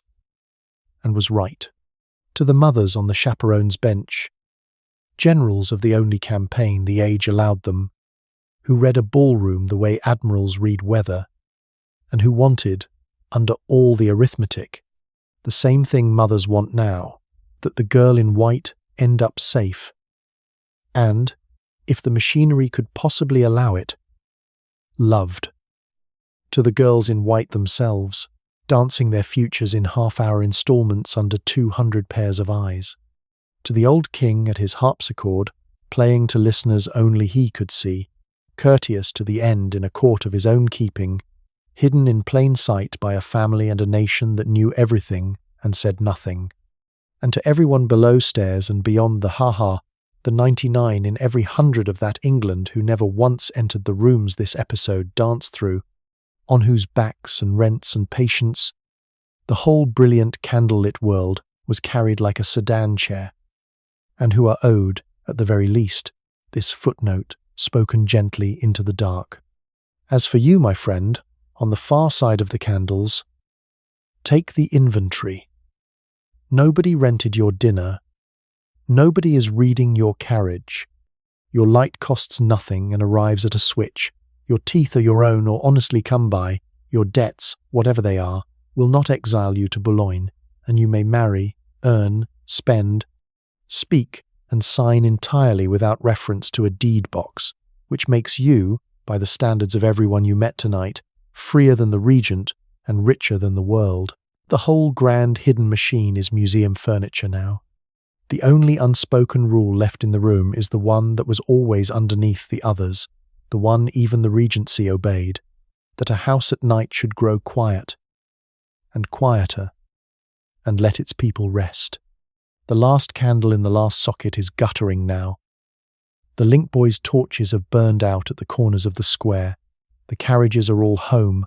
The chalk roses are dust on the dancers' slippers, and the great house stands dark from the strong room to the nursery, with everyone in it asleep. The countess with her hair in its 50 brushed strokes, the earl with the treaty of 23 years kept, the daughter dreaming in triple time, the small boy brave about September, and 60 tired servants under the roof beams, dreaming, as is their ancient right, of the candle ends. Let your own jaw go loose now. Let your hands unclench. There is no ledger open on your desk, no list with your name in it, and nowhere at all you are expected to be at any hour tomorrow that cannot wait for you to be thoroughly, luxuriously done sleeping. Good night.